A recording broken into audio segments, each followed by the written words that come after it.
Alright guys, it's Kremp again today. I hope you're doing good and enjoying your day so far. Big drama emerging last night as it seems there will indeed be changes to the CDL franchises going into next year. A couple of months ago now we thought that there might be two changes, new organisations coming into the league, and the big consequences that entailed. Boston Ravens were two teams thrown around as possible teams to be leaving the scene. Boston though over the last month or so have basically said, look, we ain't going anywhere, and we thought there were going to be no changes for next season, much to the dismay of some in the community. But now last night, rumour has it that yes, we will get a new organisation in the CDL next year, not necessarily expansion just yet, but one of these organisations is going to be out the door, and it could well be Space Station Gaming coming into the league. What does that mean? What players might they look to sign if this does happen? Very much enjoyed your thoughts in the comments. Hit the like button if you enjoy. Subscribe if you're new as always, I'd greatly appreciate it. Let's start with this. This screenshot was doing the rounds as well because we saw yesterday and the day before raids, Hijacked, Express, these Black Ops 2 maps coming back into the game. The other 13 launch 6v6 maps for Black Ops 7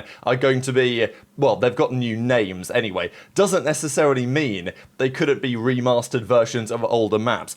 This screenshot appears to have Gridlock in the background. This is a map here from Black Ops 4. This is the screenshot of that map. I'm sure you guys remember it. I actually really like this map. It was played in Control, it was played in Hardpoint, and it was played in Search and Destroy. One of the better maps I thought in that game. Some legendary moments on this map as well. It was pretty well designed. I think for 4v4 as well, this would play particularly well. So, I don't know what you guys think about it, but maybe Gridlock could be back because Express Hijacked Raid are coming back with the Japanese theme as Express Hijacked Raid, whereas Gridlock, if it does come back, is presumably, even though it's based in Japan, going to be based on this map with a new name, with a slight remaster, something like that. So we'll see if that happens elsewhere. There has been talk, of course, because Hacienda came back in the last game to say, well, are we going to get Arsenal? Are we going to get Frequency? Are we going to get maps like Gridlock coming back into the game? The answer to that is possibly, or at the very least, maybe. Let's talk about some of the drama as well. A couple of clips to share on this Kenny and Sib drama versus this Burrito guy. So this was all going down yesterday. Burrito gives his analysis on what he thinks the pros are doing wrong. He must be doing like something of a bit as well, because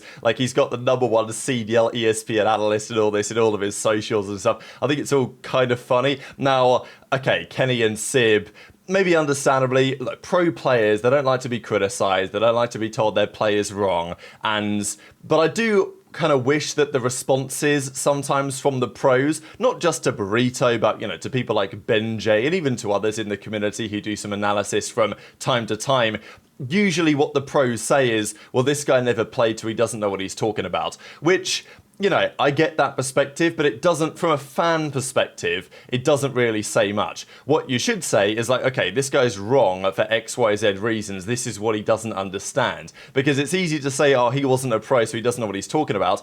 It's slightly more nuanced to say, actually, he wasn't a pro, so he doesn't understand this, which is what he's missing from his analysis, which is what Kenny kind of does here in a second, I'll show, when he discusses the importance of comms and these other things. But usually, the pros respond to, you know, let's say BenJ says something. BenJ's an easy target, right? Because, oh, you weren't a pro, so what do you know, right? Like, it's easy to say. But sometimes BenJ makes a fair point. Sometimes Burrito probably makes fair points. He was talking here about Scrap and saying that in his opinion, Scrap just, you know, he's not anything special in terms of his thought process around the game. He's just got great gunny and makes good decisions.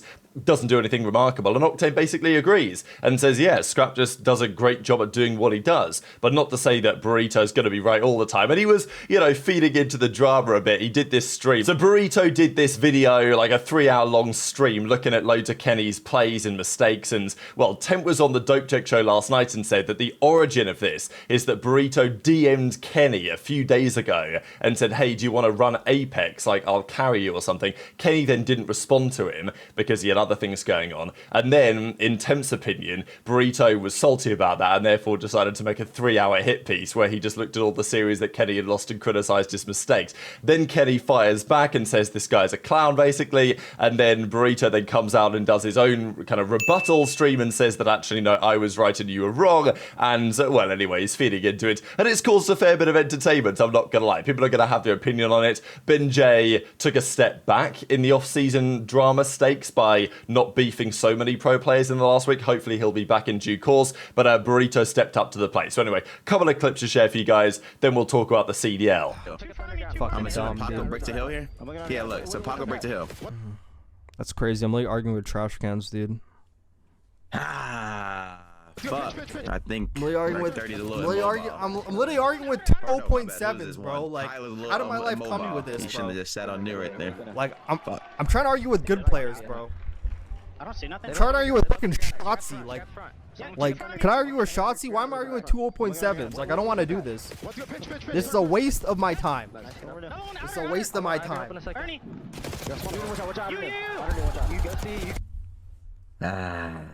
I'm arguing with two 0.7s, brother.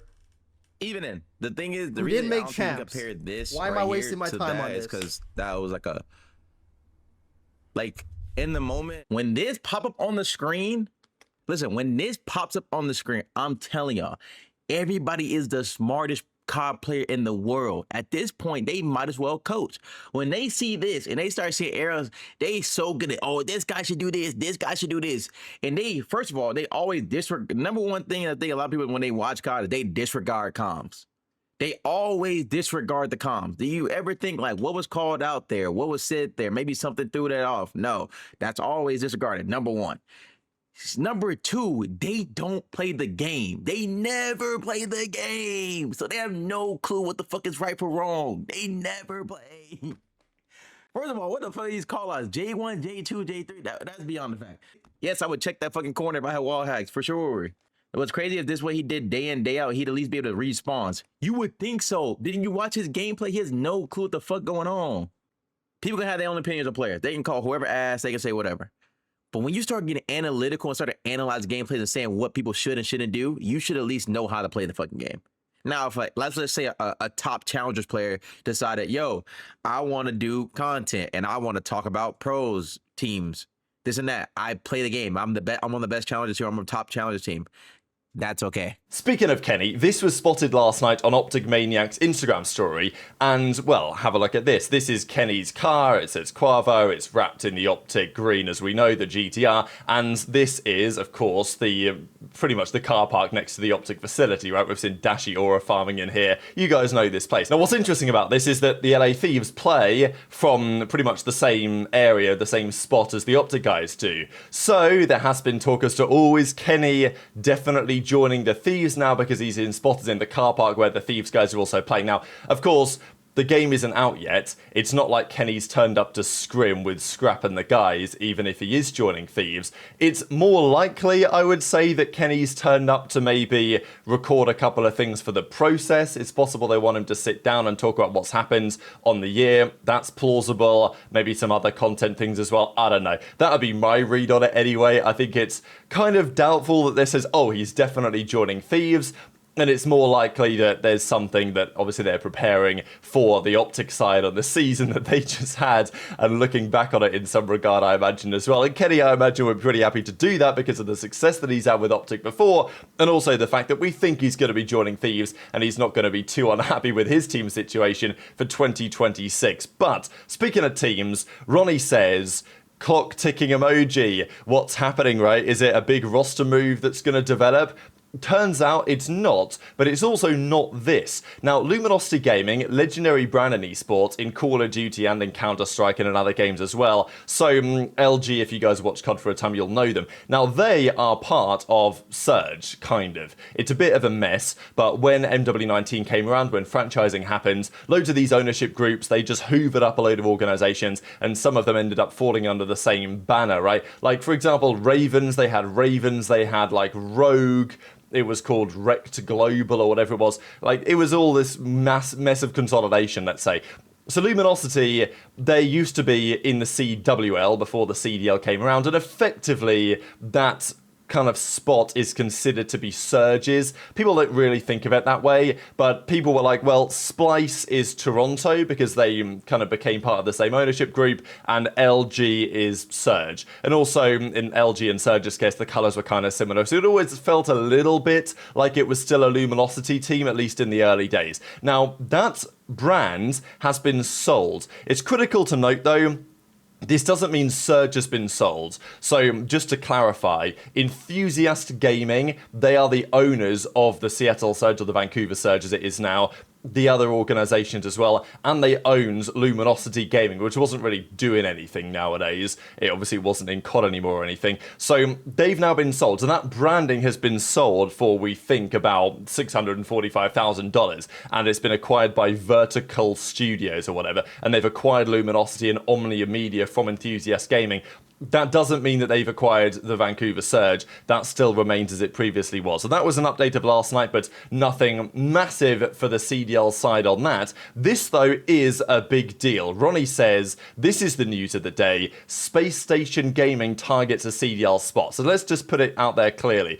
Expansion has been talked about every year of the league, and it's not happened yet. Maybe it's going to happen at some point. There are, we think, enough organizations out there wanting to get into the league to potentially expand. The problem has been over the last few years, there have been some poverty orgs that need to effectively get sold first before expansion starts to make sense. We know that there's interest from other Saudi organizations, but the league themselves might not be so keen on that idea. There's other organization names that I've heard thrown around that are also interested.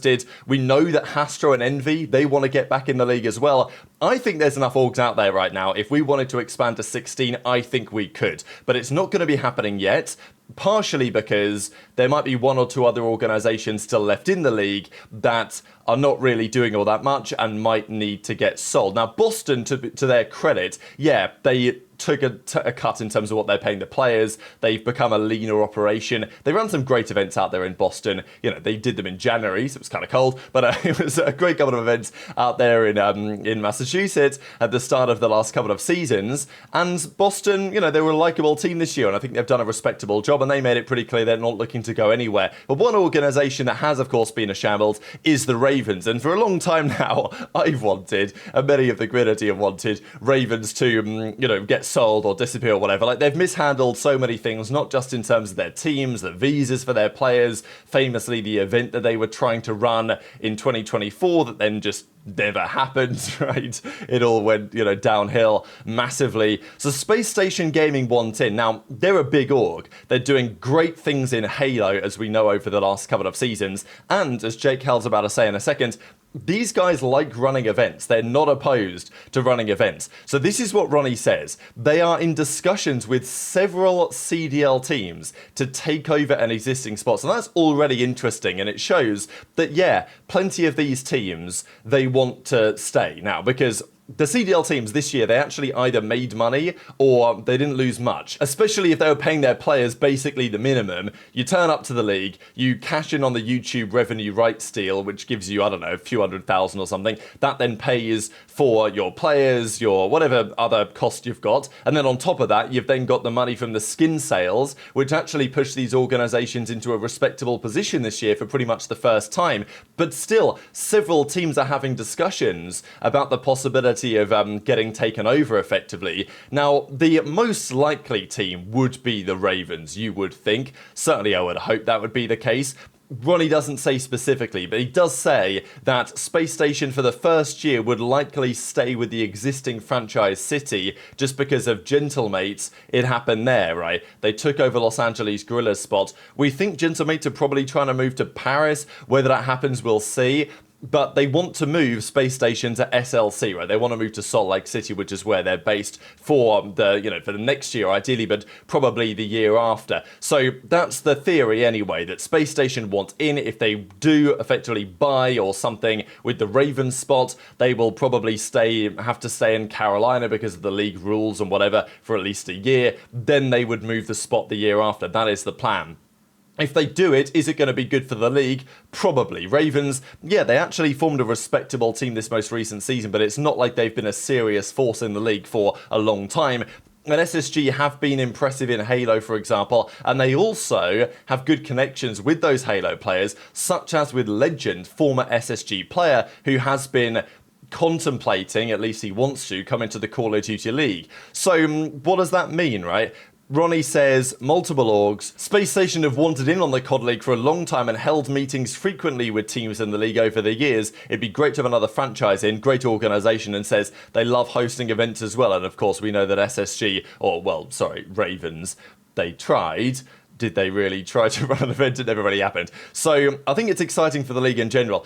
As a result, there have been theories. Well, who are they going to get, right? Like, Ravens might have their approach, but would Space Station Gaming try and pick some players with some upside? Now, CodClip tweeted this out, is expected to sign OpTic Legend with Space Station if they get a spot. But that's not really what Ronnie said. He said that it was a possibility, and Ronnie was like, what do you mean?